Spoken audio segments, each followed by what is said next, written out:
Peace and love and happy New Year's Eve. Let's jump right into it. Sister Camille out of Dallas, Texas asks, why does my man always want sex? Why does he always want sex? Wow. So men are to sex as women are to food. The same way you love food, Sister Camille, the same way that man loves sex. And what I want you to understand in that dynamic, especially with black men, our sexual activity defines our manhood. And that's not right, and it's not the best, but it's the reality. Because out there in these streets, we're nothing. We're second-class citizens. At work, nothing. Most of us don't own anything. But in that bedroom, we're somebody. And this is why that black man, more especially, he jumps from one bed to the next where he wants sex all the time, because there he's a lion. He's able to roar. He's somebody special. He's able to channel his inner lion. He feels like, wow, I'm that dude. Outside that bedroom, as soon as he walk outside, he's a statistic. It's just the nature of the game. So same way, ladies, when you think about food, like you want food all the time. Women, when y'all eating breakfast, you're thinking about lunch and dinner. You eat dinner, you're thinking about breakfast. It's the same way the average man thinks about sex. Women are to food as men are to sex. I did an article for Black Marriages, myblackmarriage.com. You get an opportunity to go to that site, myblackmarriage.com. And it talks about the correlation between women and food. I interviewed some sisters who are foodies, and I asked the question, if you had a choice between your favorite meal and great sex, which would you choose? And every last one of the women chose food. And I asked men, the same question. If you had a choice between your favorite meal and great sex, every man chose great sex.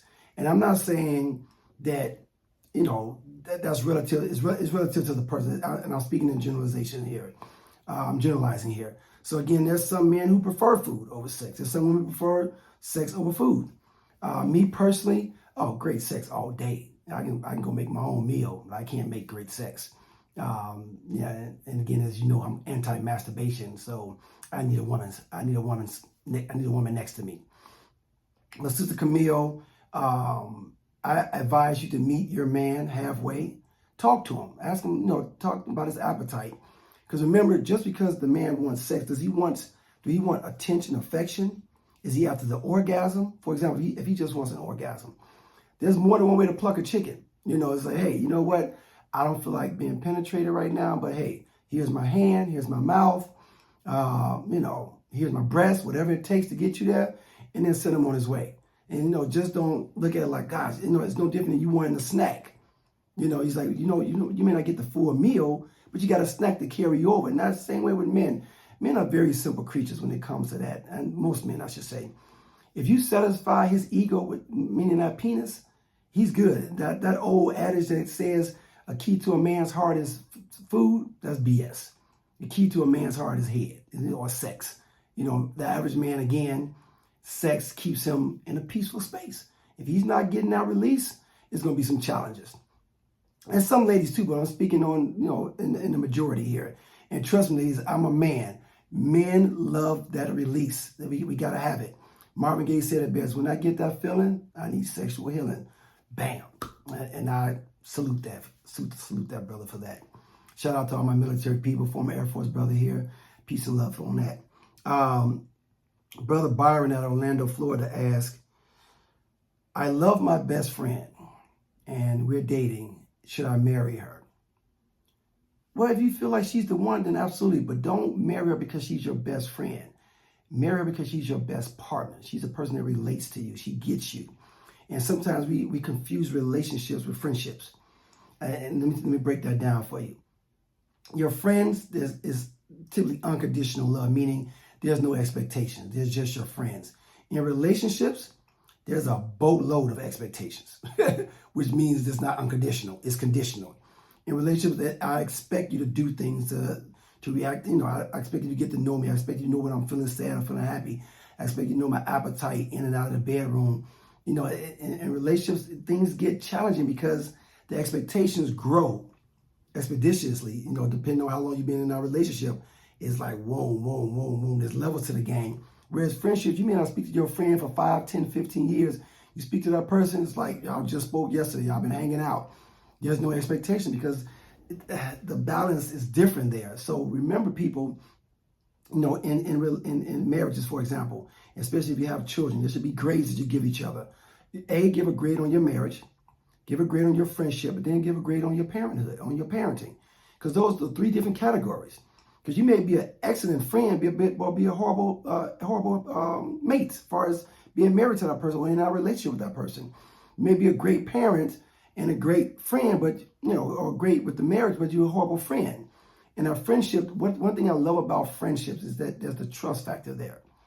That trust factor is important. That's what you should bring from your friendship to your relationships, is that trust factor. Because typically we trust our friends.